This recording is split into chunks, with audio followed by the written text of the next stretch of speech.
kinsa man ang imong pinaka-kalaban.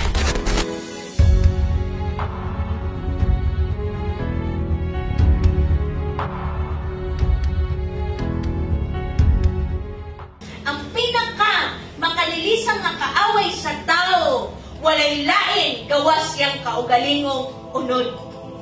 According sa gitudlo ni Ginoong Jesus. Ano sang tukion mga kapatid? Romans chapter 8 verse 8. Those who are in the flesh cannot please God. Namigibutang niya nga, those who are in Satan, those who are in the devil, katong mga, no! Unsay dili makapahimot sa Dios, ang katong nagkinabuhi, sumala sa gusto sa iyang unod. Cannot please God. You will never please the Lord. Bisan na ka sa simbahan, wala ka sa simbahan, basta kay naa ka sa imong unod. Sumala ni Apostol Pablo ngayong gisulat sa Book of Romans, chapter 8, verse 8, you cannot please God. Kabalan mo ang term na please? Kinamahimot si God ba?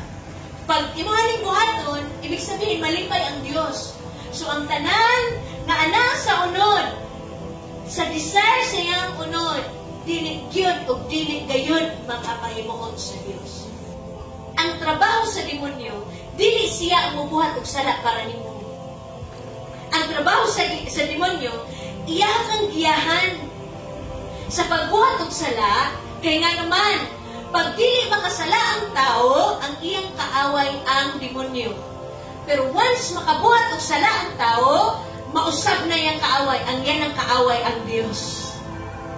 Busa, buhaton ng tanan, sa yawa, wala siya'y access mga kapatid. Gawas sa imong unod, mauna ang iyang access sa usa ka tao. Ato sang tan-awon mga kapatid. Romans chapter 8 verse 5. Kay ang nagkinabuhi, sumala sa unod, naghuna-huna kanunay sa mga butang sa unod. Ang nagkinabuhi, sumala sa unod, maghuna-huna kanunay sa mga butang sa unod. Ang Bible mismo nag-ingon ana mga kaigsuonan, dili ra ba nato, ato ra ba ang gibasa? Ngano daw, ang nagkinabuhi, sumala sa unod, naghuna-huna kanunay sa mga butang sa unod.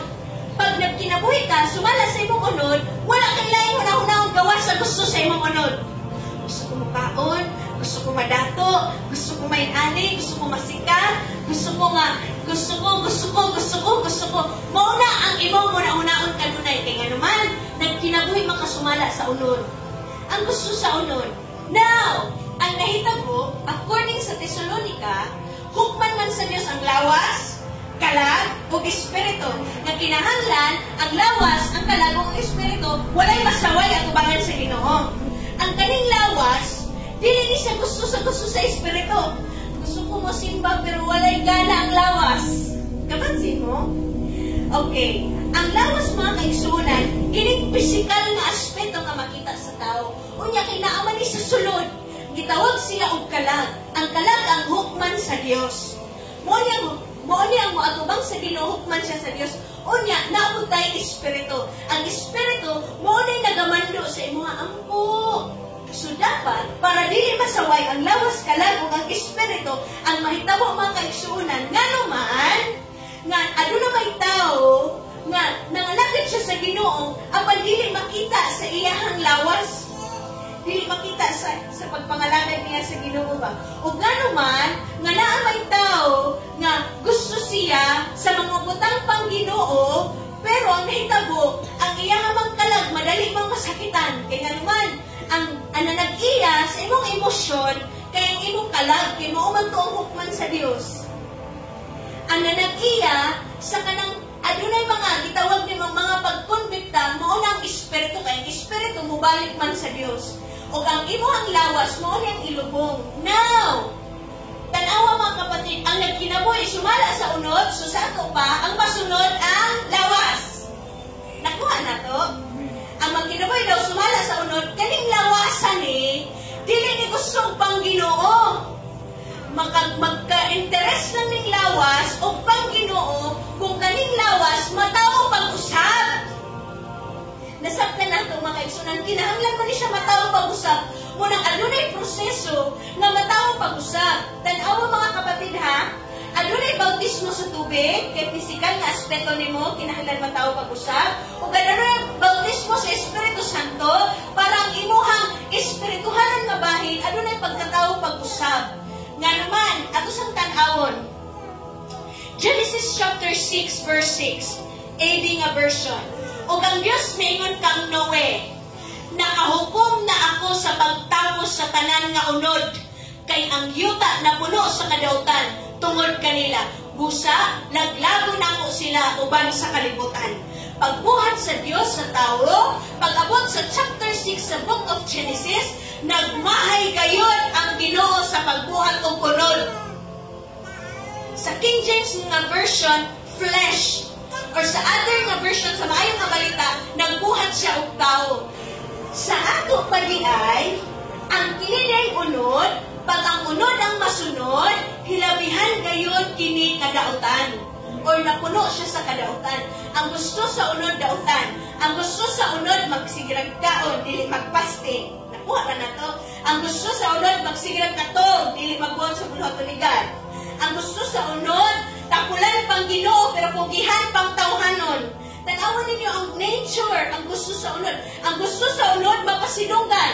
Pero ang gusto sa espiritu, magpaubos. Nakuha na ito mga kapatid. Muna yung mga gusto sa unod. Ang gusto sa unod, kinahanglan, ma-appreciate ka sa kadaghanan, pero ang gusto sa Diyos, mutago ka. Ang Diyos ay makakita sa iyong pinuhatan. Inana mga kaigsunan, so contradict ang gusto sa unod sa gusto sa espiritu. Nasabtan ra. Okay, sa panahon sa Genesis chapter 6 verse 6, hilabihang kasuko ang Diyos, kay nga naman, nagmadaogon man ang gusto sa unod nga iyahang gibuhat. Pastor, ang Diyos man nagbuhat sa unod, nga naman, hilabihan kini kadautan, kay nga naman mga kapatid, ang kining unod, makadesisyon siya kung kinsa ang iyahang sundon. Okay, sa time ni Adan ug ni Eva, sa paghimo sa Dios kang Adan ug kang Eva, kadto nga mga time, gipili man ni Adan ug ni Eva nga makasala sila tubangan sa Dios bisan kabalo sila unsa ang balaod sa Ginoo. Nakuha na ito mga kaigsunan. Ibig sabihin, ang kalawas, ang kalabog ng espiritu, ano na siya pagpili. Now, tungod sa experience ni God, busa laglagon na ko sila uban sa kalibutan, tungod sa hangyo ni Noah, giusab niya, nausab ang tanan. Kasi sa tibok, tanawa ha, kini nga mga time, sa tibok katawhan sa kalibutan, si Noah lang ang matarong. Usa na mga kapatid. Usa, dili pwede nga imuhang isulod sa imong huna-huna nga pwede na ka makasulod og langit nga magpadayon na ka sa pagbuhat og kasalanan. Kay the way mamili si God, sa time ni Noah, si Noah ra usa. Amen. Sa time ni Abraham, si Abraham ra napiskan ra si Lot. Dili siya dinaghan. Sa time ni Jonas, si Jonas ra. Sa time nila Elijah, sila Elijah lang, kapansin mo, wala kayo dinaghan ng mga pagpilion ng Ginoo. Tungod kay, sukat pa ka ni Adto-antod karon, mauna ng standard ni God. Pusa, nahitabo mga kapatid, balik ka sa mga versikulo, ang nagkinabuhi sumala sa unod, naguna-una kanunay sa mga butang sa unod. Ang concern sa unod, mga butang nga pang-unod. Gusto siya gwapa siya, gusto siya sexy siya, gusto siya, kapansin mo? Gusto siya nga kanakuan siya, uy, mag-lotion dyan ko, kaya na-dry ng akong skin. Uy, magka-on dyan ko, huwag ka ng kuan, kaya ka nang murag na nangkok na ko. Ang imuhang concern, ang imuhang unod, maguna-una kung kanunay, kung siya'y makaayo sa imong unod. Sakto ra, nakuha ra. Okay, padayon ta. Apan, ang nagkinabuhi, sumala sa espiritu, naguna-una kanunay sa mga butang sa espiritu. So meaning, pag magkinabuhi ka according sa gusto sa espiritu, mga kapatid, subuhay siya sa gusto sa unod. Jesus himself remind his people. Unsa giingon ni Jesus sa mga katawan? Matthew 26:41, pagtukaw kamo o pagampo, aron dili kamo madaog sa panulay. Andam ang espiritu, apan luya ang lawas o ang unod. Nganong magtukaw man mga kaigsunan, kay ang pagtukaw dili na ganahan sa unod. Sabot man ang pagtukaw, ka namang kulaw ba? Magbilar ba? Muna dili ganahan sa unod. Dili yun na ganahan ang unod kung ganang mga sakripisyo pang Ginoo. Pagtukaw. Pagtukaw kamo, pagampo, aron dili kamo madaog sa panulay. Si Jesus mismo nagingon niini. Sa ato pa, si bisan kinsa nga nawala na sa pagpangalagad ni God, klaro kaayo nga wala magtukaw o magampo.